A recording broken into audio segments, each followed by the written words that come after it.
Hola, en este pequeño programa de Arduino vamos a estudiar las funciones. Lo primero que tenemos que hacer es declararlas.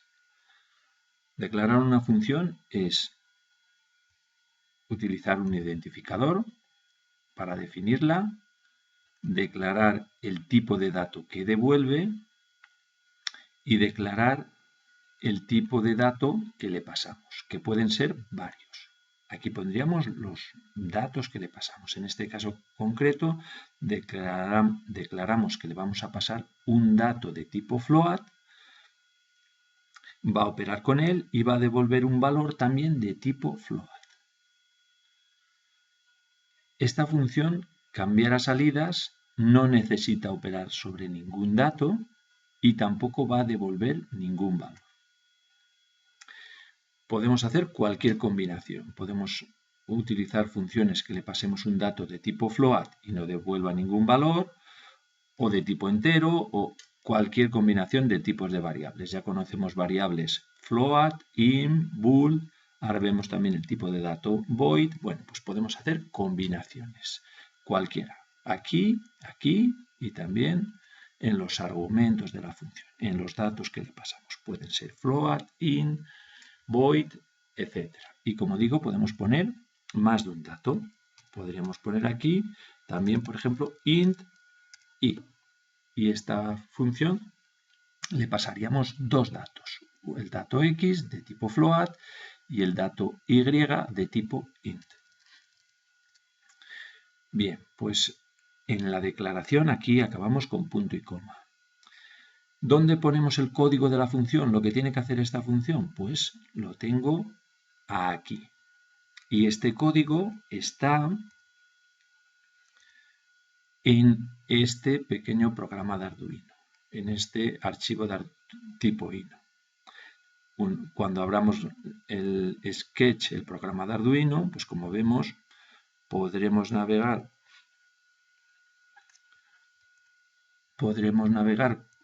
por pestañas, por el programa principal y por las funciones.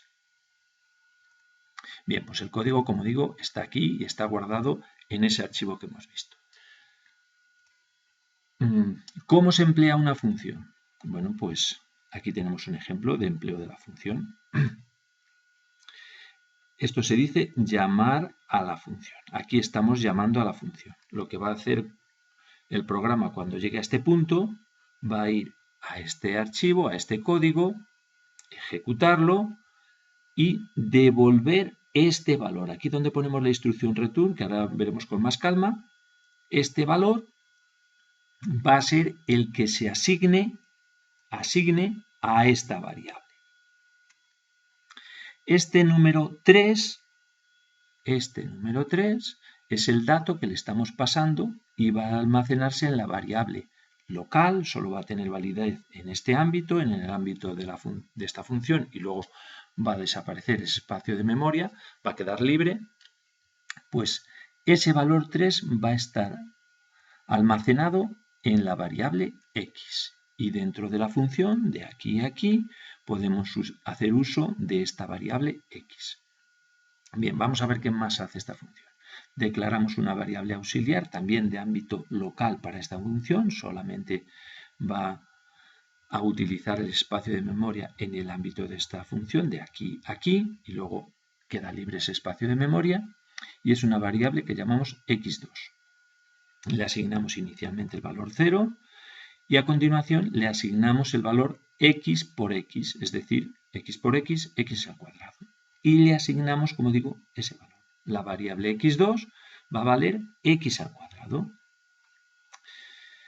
Y este valor x al cuadrado es el que devuelve la función.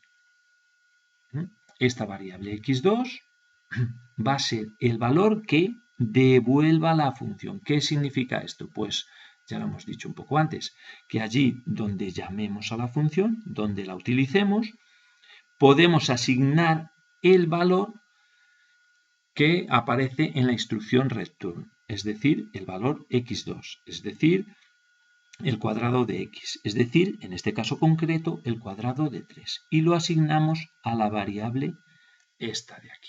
y ahí ya quedaría guardado el valor, en este caso concreto, de 3 al cuadrado, es decir, 9.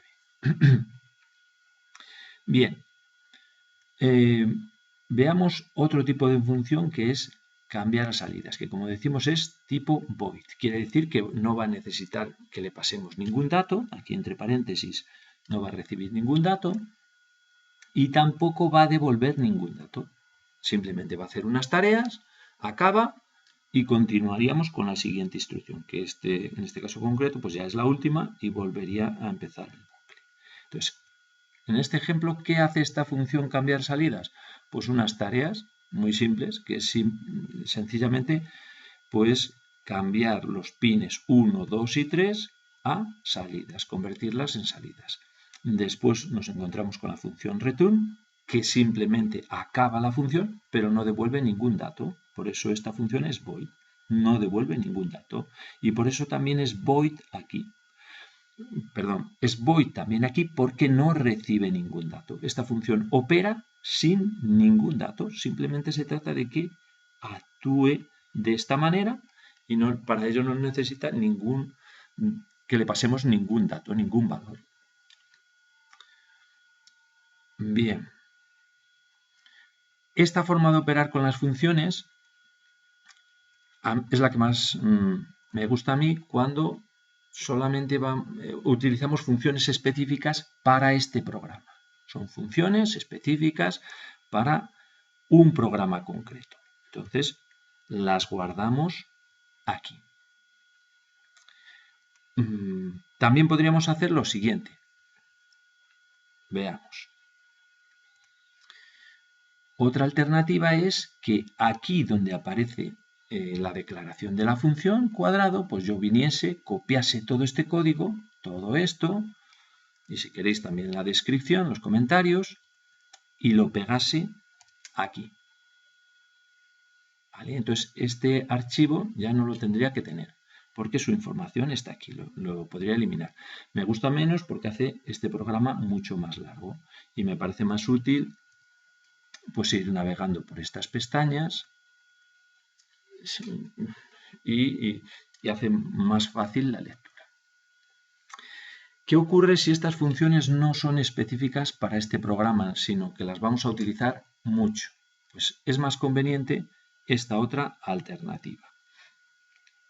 Esta. Funciones. El programa de Arduino sería funciones en librería, que es este que tengo aquí. Entonces lo que hacemos es meter esas funciones en una librería, llamamos a esa librería, la incluimos en nuestro programa y en esta librería estarían esas dos funciones. ¿Cómo? Pues mira, pues aquí en la ruta habitual en la que incluimos las librerías tendría mis funciones, dentro de mis funciones.h, que es el archivo que estoy llamando aquí.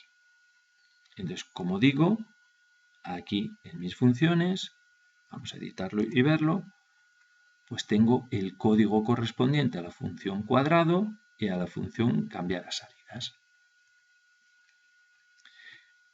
Si se me ocurre una mejora o una modificación en cualquiera de estas funciones, pues lo cambio únicamente aquí y queda cambiado en todos los lugares donde utilice estas librerías. Es más sencillo que si hay un error, por ejemplo, tener que rastrear todos los programas en los que las he utilizado e ir haciendo el cambio en los archivos concretos. Entonces, me parece más útil hacerlo de esta manera, si son funciones que voy a reutilizar. Y bueno, pues yo creo que eso es todo. Muchas gracias.